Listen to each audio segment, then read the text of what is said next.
The feedback was it was just too cumbersome. As Jay Wilson would love to say, this interface looks like a systems developer came up with it. It's just too much information all at once. Also, the bottom ended up being confusing. Initially, we had wanted to have varied lengths of time for how long an item would take to be crafted. Sometimes, I think at one point we kicked around like days. And again, on paper, that sounds awesome. Wow, this item's so awesome, it takes forever to make. Not so much when you're playing the game. So we go back to our first goal. Got to make it simple.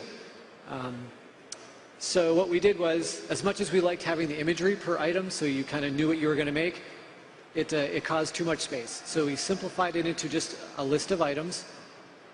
The queue is now just a progress bar behind that listing, and the bottom detail has all the requirements that you need. And any other information is on mouse over on the item listing, so that it's also consistent with the way we convey information across the rest of the game.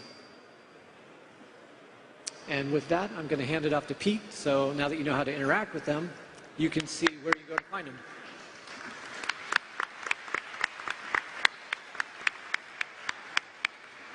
All right. So we knew early on we wanted to have a caravan that for the artisans to follow the player around through their quest. We knew we wanted them to be very different and have unique feels, unique shapes. So we came up with a caravan design theory for the visual design for the actual wagons themselves. We started with the blacksmith. We went with some blocky, aggressive shapes, thick woods, heavy metals to help accentuate the blacksmithery of the blacksmith. The mystic, we went with a lot of round organic shapes, some vibrant cloth, a lot of nature themes, so it felt completely different from the blacksmith. Then with the jeweler, some triangular shapes, some thin, warm woods to contrast with the blacksmith thick, beefy stuff, and some intricate, detailed bling. All right, so we knew we wanted to have these guys actually level up and progress, and we thought it would be way better to actually have their environment level up instead of just their wardrobe. So on the left side there, we have how you get the blacksmith. When you first get him in the game, he's very simple, low level, and as you level him up through the game, he gets better, and his cart obviously gets more exaggerated, more over the top. The themes get more and more prominent. The metals get stronger, the woods get thicker, and he gets more and more epic gear. So here is the Mystic, same thing. On the left side, this is a low level. We had a little bit of a tough time designing her early on because we knew we wanted her themes to be nature themes and vibrant cloths and round wood. But early on, her stuff looked very similar to the blacksmith because we wanted the wagon to feel really simple and really low level to begin with. So we decided to actually make the layout round, and I think that helped a lot to diversify them. And then here's the jeweler. The jeweler had a completely different problem because when you're thinking about a low level versus a high level, with the blacksmith, you can have very simple rusty daggers and tiny little buckler shields, and later levels you can just get crazy with giant flaming two-handed maces and just really epic stuff. It's very clear to see. And the same with the Mystic, huge wands and stabs and lots of great big magic stuff. But the jeweler has these little tiny itty-bitty jewels and trinkets and all that stuff. And we can't make them too big, even in the late levels, so we actually ended up making the wagon itself much more opulent. And as it levels up, it gets a lot of like gold plating and a lot of just intricate details all over the actual wagon itself. Ready for the last, Jay? Yep. Yeah, I'm ready. All right, everyone gets to level up in Diablo, even the vendors. So we posted this on the web a little while ago, but we like it so much, we're to show it again. Boom. All right. So later, we've only got a little bit of time for questions, but at 3 o'clock today on the main stage, we'll be doing a full hour of Q&A.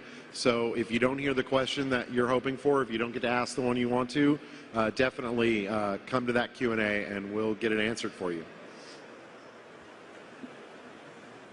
How many round time?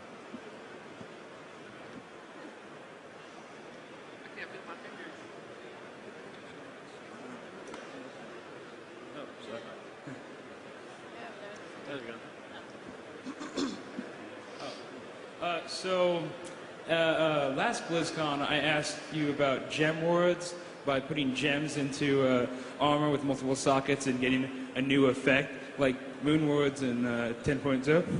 And just wondering, at Gamescom, you said that you liked the idea and you'd write it down. I was just wondering, how is that progressing? Like, did you like that idea when you talked about it with your team? Yeah, we've talked about it a little bit.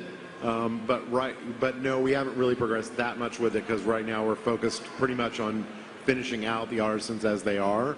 But it's still, it's still one of those things that we, whenever we hear a good idea we like, we have this big list of good ideas and we kind of stick them in there. So it's still there, but no, we haven't been able to spend much time on it yet. Thank you. Hey guys, my name's Jeff from Montreal. So I'm a big World of Warcraft player. I love the customizability of the UI.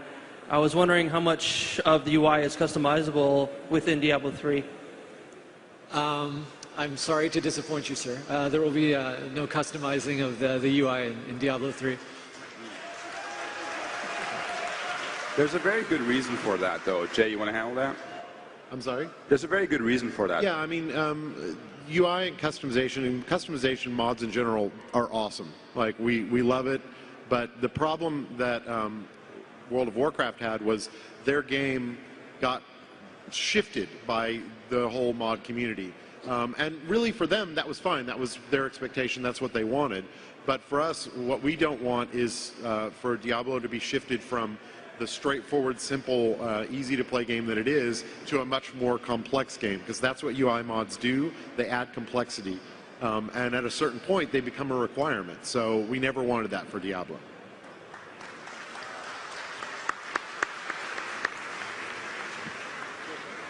Hi, guys. First, thanks for creating this awesome game. We're really looking forward to it. My question's kind of a half question. Single player versus multiplayer, when your friends come in and you have the vendors and they level up, let's say you have a level 2 or 3 blacksmith and my blacksmith is only level 1, will that transpose over or will my vendor still be level 1? So our intent right now is we worked a lot on how we were going to do this, and we played with it a lot, and we had all kinds of crazy ideas, like we'd have a multi-town that everybody's vendors would show up in. What we've learned is that people generally just want to see their own vendor and access their own vendor, and if there's some benefit that like a friend has, that generally they'll just give those things to you, like, oh, here's a cool sword that my vendor has, here it is. Or, hey, give me your sword and I'll enchant it for you. So we've found that being able to just see your own vendor has been the best way to go. Now, as we continue to play the game, if we come up with a different solution or if we find people are wanting to play it differently, then we can change it pretty easily. And then on that, the PvP, are we still going to be able to access those vendors in the PvP world versus single player? Well, Has that been decided? Our PvP game is completely separated from the PvE game. So it's only there's not a grand world. There's the arenas where people go and fight.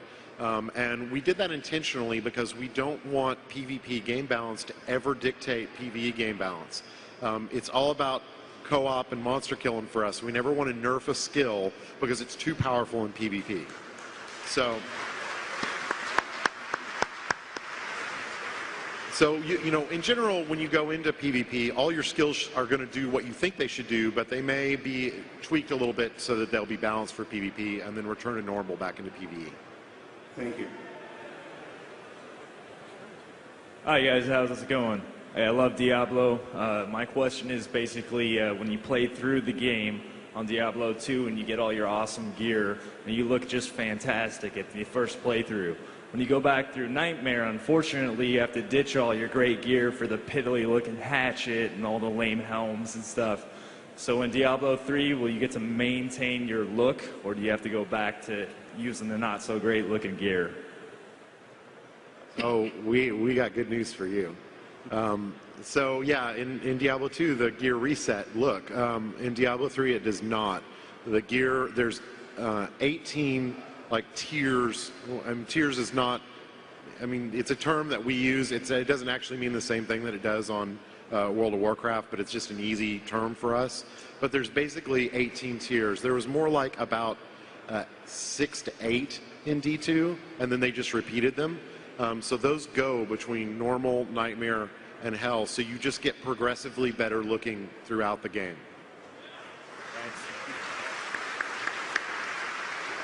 Letting everyone know, we have time for a few more questions. In case you don't have time to ask a question, we will have Diablo 3 open Q&A at 3 p.m. at the main stage.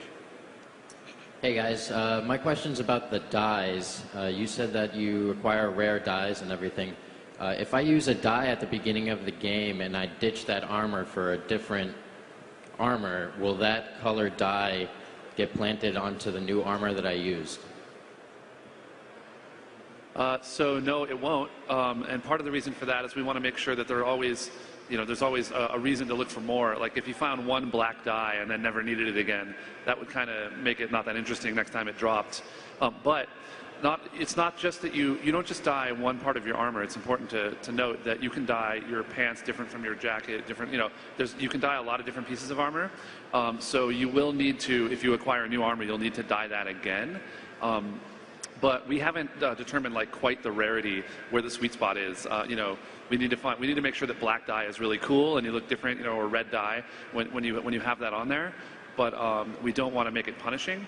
I should also add that there are sort of in some cases there are diet versions of the cool color. Like there's a really awesome red and there's like a pretty good red, and the pretty good red is not that hard to come by. So you can kind of say like, hey, it's a nice red jacket you got there, buddy. It's not as cool as mine, but it's pretty cool.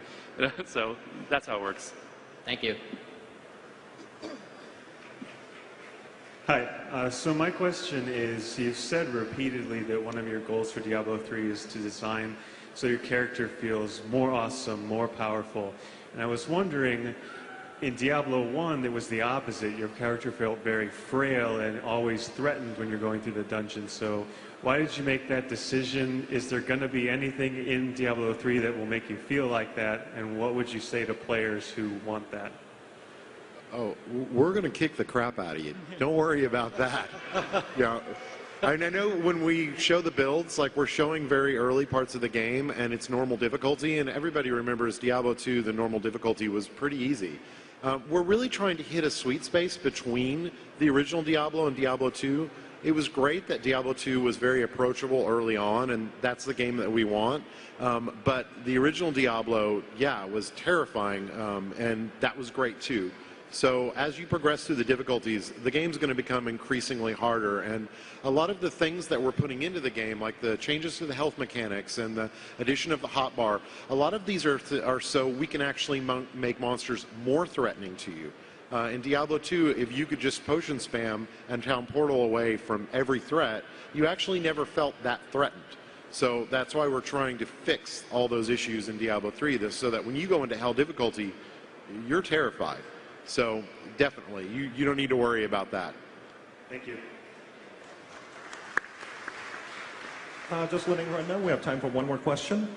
Regarding, say, a Diablo 3 Collector's Edition, what would be an exclusive in it? Like a slight different look to an armor set, or what? We haven't talked about the Collector's Edition yet, so I'm not sure what would be in it. Something cool, I'm sure. But yeah, we haven't talked about it at all, actually. Thank you. Okay, thank you. That is all the time that we have today. Please give a round of applause for our Diablo 3 development team. Thanks. Join us next on the main stage for WoW Class question